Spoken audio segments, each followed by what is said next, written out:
വീഡിയോയിലേക്ക് സ്വാഗതം. ഇന്ന് ഞാൻ വന്നിട്ടുള്ള ഒരു ബാക്ക് ടു സ്കൂൾ വീഡിയോ ആയിട്ടാണ് കേട്ടോ. കാരണം ജൂൺ 3 സ്കൂൾ തുറക്കും. അപ്പോൾ കുട്ടികളുടെ ഒരു എന്താ പറയുക, കുറച്ച് ക്ലീനിങ്ങും കാര്യങ്ങളും അതിനുള്ളൊരു പ്രിപ്പറേഷൻസ് വേണമല്ലോ. 2 പേരുണ്ട്. അപ്പോൾ 2 പേരുണ്ട്. അപ്പോൾ അതിന്റെ പ്രിപ്പറേഷൻസ് കാര്യങ്ങളൊക്കെയാണ്. കുറെ കാര്യങ്ങളൊക്കെ ചെയ്യാനുണ്ട്. ഇന്ന് അതിന്റെ വീഡിയോ ആണ്. അപ്പൊ എന്തായാലും എല്ലാവർക്കും വീഡിയോയിലേക്ക് പോവാം. ഇവിടെ നിന്ന് തന്നെ തുടങ്ങുന്നു. എവിടെ ബാഗൊക്കെ എവിടെ എടുത്തേ? എന്നാ എടുക്ക്. മണ്ടയിൽ കയറ്റി വെച്ചേക്കാ.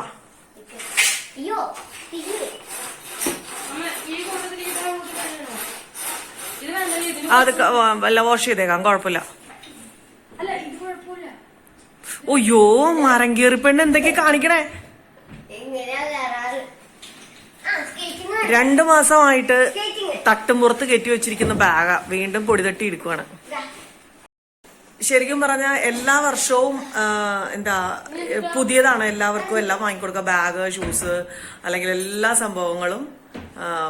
യൂണിഫോം അടക്കം എല്ലാ വർഷവും പുതിയത് വാങ്ങാറുണ്ട്.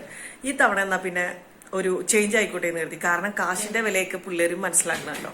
അപ്പൊ ബാഗിനൊന്നും യാതൊരു വിധത്തിലുള്ള കുഴപ്പങ്ങളും ഇല്ല. അപ്പൊ പിന്നെ ഒരു വർഷം കൂടി കൂടെ ഉപയോഗിക്കട്ടെ. 10,200 രൂപ കൊടുത്തിട്ടൊക്കെ വാങ്ങിയിട്ടുള്ള ബാഗുകളാണ് അതൊക്കെ. അപ്പൊ പിന്നെ എന്തിനാണ് എല്ലാ വർഷവും പുതിയത് തന്നെ വാങ്ങിക്കുന്നത്? നേരത്തേക്ക് വാങ്ങിക്കുമായിരുന്നു. കാരണം ചെറിയ കുട്ടികളൊക്കെ ആകുമ്പോൾ പുതിയത് വേണം, എല്ലാം പുതിയത് വേണം എന്നുള്ള ഒരു വാശിയുണ്ട്. എന്നാൽ മക്കളുടെ മനസ്സ് വേദനിപ്പിക്കണ്ടല്ലോ എന്ന് കരുതി എല്ലാം പുതിയത് വാങ്ങി കൊടുത്തിട്ടേ ഉള്ളൂ. പിന്നെ ഇപ്പൊ കുട്ടികളൊക്കെ ഇപ്പൊ ഇത്രയും വലുതായി. അപ്പൊ പിന്നെ ഇനി അവർക്ക് കാര്യങ്ങൾ പറഞ്ഞാൽ മനസ്സിലാക്കാൻ പറ്റുന്ന ഒരു പ്രായമൊക്കെ ആയി. അപ്പൊ പിന്നെ എന്താ പറയാ, കുറച്ച് പഴയതൊക്കെ ഒരു വർഷം കൂടി ഒന്ന് ഉപയോഗിച്ചു എന്ന് കരുതി ഒന്നും സംഭവിക്കില്ല. കാരണം ഞങ്ങളുടെ കാലഘട്ടത്തൊക്കെ ഞങ്ങൾ അങ്ങനെ തന്നെയാണ് ചെയ്തിട്ടുള്ളത്. യൂണിഫോമൊക്കെ 2ഉം 3ഉം വർഷം ഉപയോഗിച്ചിട്ടുള്ള വർഷങ്ങളുണ്ട്. ഇപ്പത്തെ കാലത്ത് വന്നപ്പോ പിള്ളേർക്ക് എല്ലാവർക്കും പുതിയത് തന്നെ വേണം. എന്നാ പിന്നെ ഇതൊക്കെ ഒന്ന് പൊടി തട്ടി എടുത്തേക്കാം എന്ന് ഞാനും വിചാരിച്ചു. ആര് നശിപ്പിച്ചു? വഴക്കൂടല്ലേ? ഇത് ശരിക്കും മോന്റെ സ്കേറ്റിംഗ് ഷൂ ആണ്. അവനാണ് അത് ഉപയോഗിക്കുമ്പോ ഒക്കെ പഴയതാവും. അതിലിപ്പോ ഒന്നും പറഞ്ഞിട്ട് കാര്യമൊന്നുമില്ല. അതിപ്പോ അവൾക്ക് കൊടുക്കും. നിനക്കിപ്പോ സ്കൂളിൽ സ്കേറ്റിംഗ് ഇല്ലല്ലോ, അവൾക്കല്ലേ ഉള്ളത്, അവളെ യൂസ് ചെയ്യട്ടെ. അതൊക്കെ ക്ലീൻ ചെയ്ത് വെക്കേ. ഈ വർഷം സ്കേറ്റിംഗ് തന്നെയാണ് അവള് ചെയ്യുന്നത്. തല്ലി പൊളിക്കണ്ട.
കുറച്ച് വെയിൽ ഉള്ളൂ. ഉച്ച കഴിഞ്ഞാൽ പിന്നെ മഴക്കാറായതുകൊണ്ട് നമുക്ക് ഈ ബാഗും കാര്യങ്ങളൊന്നും അല്ലെങ്കിൽ ഷൂസൊക്കെ ആണെങ്കിലും ഉണങ്ങി കിട്ടത്തില്ല. അതുകൊണ്ടാണ് ഇപ്പോഴേ കഴുകാമെന്ന് വിചാരിച്ചത്. കാരണം ഇനി 2 ആഴ്ച ഉണ്ട്.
പെന്നിൻ്റെത് എത്ര ഉണ്ടത്? 10 പിന്നെ അതാ ഇൻസ്ട്രുമെന്റ് ബോക്സ്. ഇപ്പൊ തൽക്കാലത്തേക്ക് ഈ വർഷത്തേക്ക് ഇത്തരത്തിന്റെ ആവശ്യമൊക്കെ ഉള്ളൂ. കാരണം ബാക്കിയുള്ള കാര്യങ്ങളൊക്കെ കുട്ടികൾക്ക് ഇരിപ്പുണ്ട്. അപ്പൊ തൽക്കാലം ബാക്കിയുള്ള വാട്ടർ ബോട്ടിലും എല്ലാ സംഭവങ്ങളും ഒക്കെ ഉണ്ട്. പിന്നെ ബുക്സ് മാത്രമേ ഉള്ളൂ. അത് മോൾക്ക് ബുക്ക് വാങ്ങി. ഇനി മോന് മാത്രമേ കിട്ടാത്തുള്ളൂ. ബാക്കിയുള്ള കാര്യങ്ങളും ആയിട്ടുണ്ട്.